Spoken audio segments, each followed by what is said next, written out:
ഈ മേഖലകളിൽ NSSന്റെ സ്വാധീനം കൊണ്ട് തന്നെയാണോ എന്നാണ് എൻ്റെ ചോദ്യം. ഇപ്പോൾ ഉദാഹരണത്തിന് വട്ടിയൂർക്കാവിൽ NSS പരസ്യ നിലപാട് സ്വീകരിച്ചു. UDF സ്ഥാനാർത്ഥിക്ക് പരസ്യ പിന്തുണ കൊടുത്തു.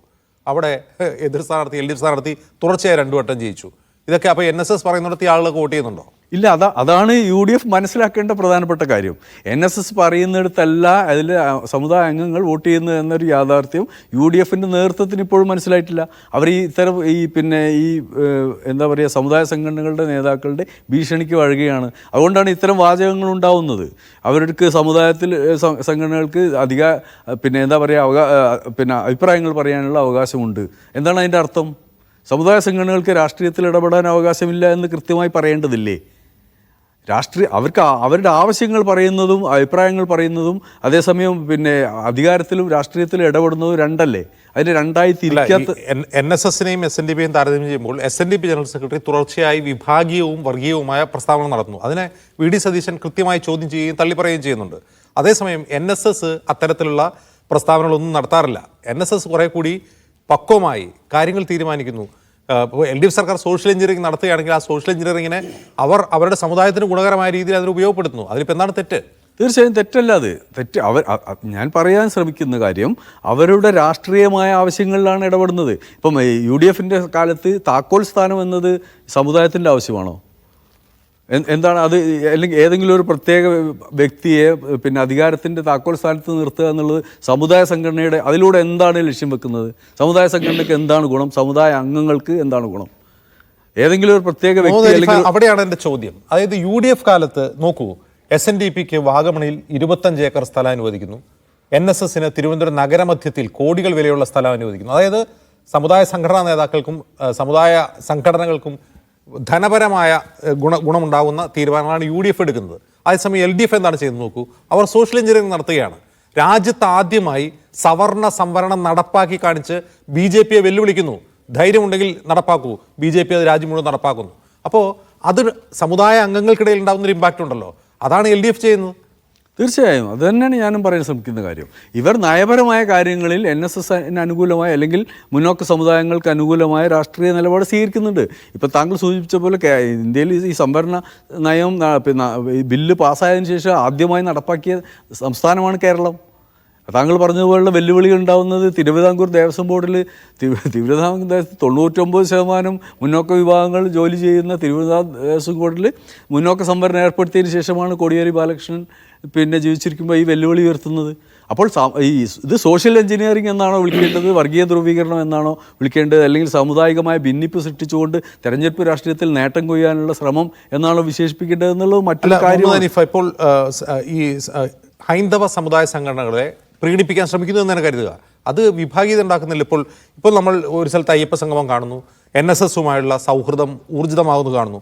അതേസമയം തന്നെ കോഴിക്കോട്ട് ഫലസ്തീൻ ഐക്യദാർഢ്യ റാലി നടന്നു, തിരുവനന്തപുരത്ത് നടക്കുന്നു. അപ്പോൾ ആ ഒരു ബാലൻസിങ് LDF നടത്തുന്നുണ്ട്. അത് തീർത്തും ബാലൻസിങ് മാത്രമാണ്. ഈ ഫലസ്തീൻ അനുകൂല രാഷ്ട്രീയ സമ്മേളനമല്ലേ അതൊരു രാഷ്ട്രീയ നിലപാടല്ലേ? അത് ഏതെങ്കിലും ഒരു പ്രത്യേക വിഭാഗത്തിൻ്റെ പ്രശ്നമാണോ? ഫലസ്തീൻ മുസ്ലിങ്ങളുടെ പ്രശ്നമാണോ? അല്ലെങ്കിൽ ഏതെങ്കിലും ഒരു പ്രത്യേക വിഭാഗത്തിൻ്റെ പ്രശ്നമാണോ? അതൊരു സാർവദേശീയ പ്രശ്നമാണ്. അതിൽ സാർവദേശീയമായ നിലപാടുകളുള്ള ഒട്ടനവധി ജനവിഭാഗങ്ങളിവിടെ ഉണ്ട്. മുസ്ലിങ്ങളിൽ ഒരു വിഭാഗം മാത്രമാണ്. അത് മുസ്ലിം പ്രശ്നമല്ല. അത് എന്താ പറയുക, അയ്യപ്പ സംഗമത്തിന് സമാന്തരമായോ അതിൻ്റെ പ്രതിപക്ഷത്ത് നിർത്താവുന്നതോ ആയ ഒരു പ്രശ്നമല്ല. അതൊരു ബൈനറി ആയിട്ട് നിർത്താൻ കഴിയുന്ന കാര്യമല്ല. അയ്യപ്പ സംഗമം എന്നത് തീർത്തും സാമുദായികമായ കാര്യമാണ്. ഇടതുപക്ഷത്തിൻ്റെ പ്രഖ്യാപിതമായ നയം അല്ലെങ്കിൽ ഇടതുപക്ഷം അത് പ്രത്യയശാസ്ത്രപരമായ അർത്ഥത്തിൽ ഒരു മതനിരപേക്ഷ പ്രസ്ഥാനമാണ്. ഈ മതനിരപേക്ഷ പ്രസ്ഥാനം ഒരു സാമുദായിക സംഘടനയുടെ അല്ലെങ്കിൽ മതത്തിൻ്റെ ആചാരപരമായ കാര്യങ്ങളുടെ നേതൃത്വം കൊടുക്കുക എന്ന് പറയുന്നതിൻ്റെ അർത്ഥം എന്താണ്? അത് സമകാലികമായ രാഷ്ട്രീയവുമായി അതിന് ബന്ധിപ്പിച്ച് വായിക്കുമ്പോൾ മാത്രമേ ആ അർത്ഥം നമുക്ക് മനസ്സിലാവുകയുള്ളൂ. ഇപ്പോൾ നിലവിൽ ഈ വെള്ളാപ്പള്ളി നടേശൻ നടത്തിക്കൊണ്ടിരിക്കുന്ന ഒരു തരം സോഷ്യൽ എഞ്ചിനീയറിംഗ് ഉണ്ട്. നമ്മളിപ്പോൾ വർഗീയതയെ സോഷ്യൽ എഞ്ചിനീയറിംഗ് എന്ന പദം ഉപയോഗിച്ച് വിശേഷിപ്പിക്കാമെങ്കിൽ വെള്ളാപ്പള്ളി നടേശൻ നടത്തിക്കൊണ്ടിരിക്കുന്ന സോഷ്യൽ എഞ്ചിനീയറിംഗ് അതിന് അനുകൂലമായ നിലപാടുകളാണ്, അതിനെ സാധൂകരിക്കുന്ന നിലപാടുകളാണ് ഗവൺമെൻറ് തലത്തിൽ നമ്മൾ കണ്ടുകൊണ്ടിരിക്കുന്നത്. അതിൽ ആകൃഷ്ടരായിട്ടാണ് ഇപ്പോൾ NSS പോലുള്ള ആളുകൾ വരുന്നത്. താങ്കൾ ചോദിച്ച പോലെ NSSന് സ്വാധീനിക്കാൻ കഴിയുന്ന വോട്ടുകളല്ല അതിൻ്റെ സമുദായത്തിലുള്ളത്. ഇനി ആണെങ്കിൽ പോലും അത് എവിടെയാണ് ഇപ്പോൾ നിലകൊള്ളുന്നത്? ഈ കേരളത്തിലെ BJPയുടെ വളർച്ച താങ്കൾ പരിശോധിച്ച് നോക്കൂ. BJPയുടെ വോട്ട് ശതമാനം 20%. കേരളത്തിൽ 20% വോട്ടുകൾ BJPയുടെ കൈവശമാണ്. അതിൽ ആരുടെ വോട്ടാണ്? സ്വാഭാവികമായി ഇവിടുത്തെ ന്യൂനപക്ഷങ്ങളുടെ വോട്ടല്ല. ഇവിടുത്തെ ജനസംഖ്യയുടെ ഏകദേശം 50% അടുത്ത് അല്ലെങ്കിൽ തൊട്ട് മുകളിൽ നിൽക്കുന്ന ഒരു ജനവിഭാഗത്തിൽ നിന്നാണ് ഈ 20% BJP കവർന്നെടുക്കുന്നത്. അപ്പോൾ ആ BJP എന്ന് പറഞ്ഞത് ഏകദേശം കേരള ജനസംഖ്യയുടെ 40%ആയിട്ടാണ് BJPയുടെ വോട്ട് വീതത്തെ നമ്മൾ കാണേണ്ടത്. ഇവിടെയുള്ള മുന്നോക്ക വിഭാഗങ്ങളിൽ അല്ലെങ്കിൽ പ്രത്യേകിച്ച് മുന്നോക്ക വിഭാഗങ്ങളിലും ഈഴവ ജനവിഭാഗങ്ങളിലും പെട്ട 2-1 അല്ലെങ്കിൽ 3-1 BJPയുടെ വോട്ടറാണ്. ഇങ്ങനെ BJPയിലേക്ക് ഒഴുകിപ്പോയ പിന്നെ മുന്നോക്ക വോട്ടുകളെ പരിഗണിക്കാതെയാണ് മേൽത്തട്ടിൽ നിൽക്കുന്ന ഈ നായർ അല്ലെങ്കിൽ NSSന്റെ നേതൃത്വത്തിലെ ആളുകൾ മാത്രം അത് തന്നെയല്ലേ.